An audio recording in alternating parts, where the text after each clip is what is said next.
4 जुलाई 2026 इस डेट को याद कर लीजिए, क्योंकि आने वाली जनरेशन जब आपसे पूछेगी तो आपको ये डेट याद होनी चाहिए। आप उनको बता सकेंगे कि 4 जुलाई 2026 को इंग्लैंड के मैनचेस्टर में ओल्ड ट्रैफर्ड ग्राउंड पर कैप नंबर 122 के साथ T20 इंटरनेशनल में वैभव सूर्यवंशी का इंडियन क्रिकेट टीम में डेब्यू हुआ था। जी हाँ, कैप नंबर 122। वैभव सूर्यवंशी भारत की तरफ से T20I खेलने वाले 122वें खिलाड़ी बन गए हैं और इसी के साथ उन्होंने इतिहास रच दिया है। सचिन तेंदुलकर के 37 साल पुराने उस रिकॉर्ड को तोड़ दिया जिसको अब तक कोई नहीं तोड़ पाया था। इससे पहले 1989 में सचिन तेंदुलकर ने 16 साल की उम्र में पाकिस्तान के अगेंस्ट कराची में डेब्यू किया था और अब 4 जुलाई 2026 को वैभव सूर्यवंशी ने इंग्लैंड के मैनचेस्टर में ओल्ड ट्रैफर्ड ग्राउंड में टीम इंडिया के लिए डेब्यू किया है। मतलब अब तक के इतिहास में सबसे यंगेस्ट क्रिकेटर बन गया है जिन्होंने देश का प्रतिनिधित्व किया है। बात करें वैभव सूर्यवंशी की, तो वैभव सूर्यवंशी ने यहाँ तक पहुंचने का रास्ता खुद बनाया है, अपने दमखम से बनाया है, अपनी मेहनत से बनाया है। उनके माता पिता ने जो संघर्ष किया उसके बलबूते बनाया है। वैभव सूर्यवंशी हर दर पर ये बताते हुए जा रहे थे कि मैं अब आगे बढ़ रहा हूं और डंके की चोट पर बढ़ा रहा हूं। वरना 12 साल की उम्र में मुंबई जैसी टीम के आगे कोई रणजी में डेब्यू कर पाता है? वैभव सूर्यवंशी ने किया, बिहार के लिए रणजी खेला, 12 से 13 साल की उम्र में मुंबई के अगेंस्ट डेब्यू किया, डंका वहां भी बजा और उसके बाद से वैभव सूर्यवंशी ने कभी पीछे मुड़ के नहीं देखा।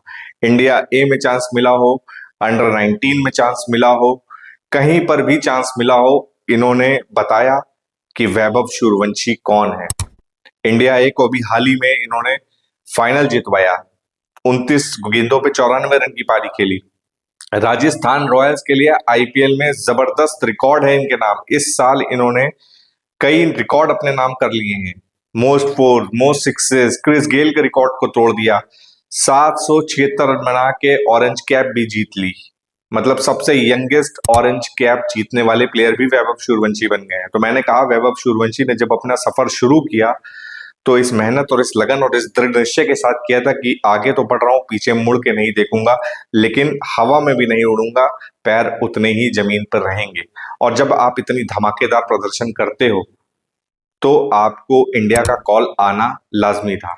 अंडर 19 वर्ल्ड कप में टीम इंडिया को इन्होंने जब जिताया, 80 बॉल पर 175 रन की पारी खेली, तभी लग रहा था कि डेब्यू तो अब होने ही वाला है, लेकिन फिर भी इंतजार किया गया। उसके बाद एशिया कप, उसके बाद आईपीएल, वहां अपना डंका बजाया, क्रिस गेल का रिकॉर्ड को तोड़ा, ऑरेंज कैप अपने नाम की, सबसे ज्यादा छक्के मारे, तमाम रिकॉर्ड को ब्रेक करते चले गए। मतलब जैसे वैभव सूर्यवंशी ठान के बैठे थे कि मुझे कहां पहुंचना है, उनका लक्ष्य क्या है। उसके बाद वैभव सूर्यवंशी सिर्फ आईपीएल तक ही नहीं रुके, इंडिया ए में नाम आ गया, श्रीलंका गए, श्रीलंका में इनके साथ कुछ अच्छा नहीं हो रहा था, फाइनल मैच तक, लेकिन जहां होना चाहिए था अच्छा वहीं हुआ।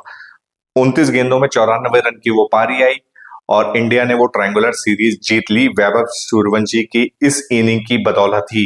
क्योंकि जब वैभव सूर्यवंशी खेल रहे थे तब आपको मानना चाहिए कि प्रोजेक्टेड स्कोर कितना दिखा रहा था। अगर वैभव सूर्यवंशी 50 ओवर खेल जाते या इंडियन क्रिकेट टीम ए उस पेस से खेलती तो 9, 950, 1000 रन बन सकते थे, ये प्रोजेक्टेड स्कोर में दिखा रहा था। तो आप वैभव सूर्यवंशी की काबिलियत को समझते हो। और आज जब उन्होंने T20 क्रिकेट में डेब्यू किया है तब भी उनके आंकड़े जब दिखाए गए होंगे टेलीविजन पे तो आपने देखे होंगे 220 के स्ट्राइक रेट से उन्होंने T20 में रन बनाए। ये छोटी चीज नहीं होती, ये बड़े बड़े प्लेयर्स के नाम नहीं है ये रिकॉर्ड की 220 के स्ट्राइक रेट से कोई भी रन बनाए, ये वैभव सूर्यवंशी के दम पे है। और वैभव सूर्यवंशी यहीं रुकने वाले नहीं है। आज उन्होंने पहली इनिंग में भले ही 14 रन बनाए, लेकिन उन्होंने अपने तेवर दिखा दिए जोफ्रा आर्चर की पहली बॉल पर छक्का मारकर।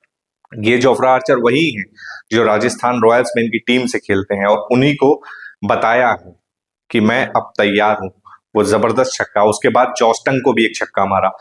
तो ये 14 रन की जरूर पारी थी, लेकिन ये बताने वाली पारी थी कि मैं आने वाले समय में 14,000 से ज्यादा रन बनाने की काबिलियत रखते हैं। ये तेवर उन्होंने जोफ्रा आर्चर और जॉस्टन को छक्का मार के जता दिया है। वैभव सूर्यवंशी यहीं रुकने वाले हैं, वो सचिन के आदर्शों पे चल रहे हैं। मतलब सचिन तेंदुलकर ने जिस तरीके से अपना करियर आगे बढ़ाया, उसी बलबूते पर वैभव सूर्यवंशी भी अपने करियर आगे बढ़ाने की फिराक में है और बढ़ेगा। जिस तरीके से वैभव सूर्यवंशी खेलते हैं, उम्मीद है हमें कि अभी तो सिर्फ T20 कैप मिली है, इसके बाद ODI और उसके बाद टेस्ट कैप, और वैभव सूर्यवंशी का एक लंबा करियर देखने को मिलेगा। सूर्यवंशी का अब सूर्य उदय हो चुका है और मैं आपको बता दूं ये आने वाले 20-25 साल कहीं रुकने वाला नहीं है। तो उम्मीद करते हैं वैभव सूर्यवंशी ने इंटरनेशनल क्रिकेट में जिस तरीके से आगाज किया है उससे डबल आगाज से ही भारत का नाम रोशन करते हुए, अपने परिवार का नाम रोशन करते हुए अपनी इस जर्नी को आगे बढ़ाएं। वैभव सूर्यवंशी के इस डेब्यू को लेकर आप क्या कहना चाहेंगे कमेंट सेक्शन में जरूर बताएं। इस वीडियो में फिलहाल इतना ही। वीडियो को लाइक कर दिए, चैनल को सब्सक्राइब कर दिए। धन्यवाद।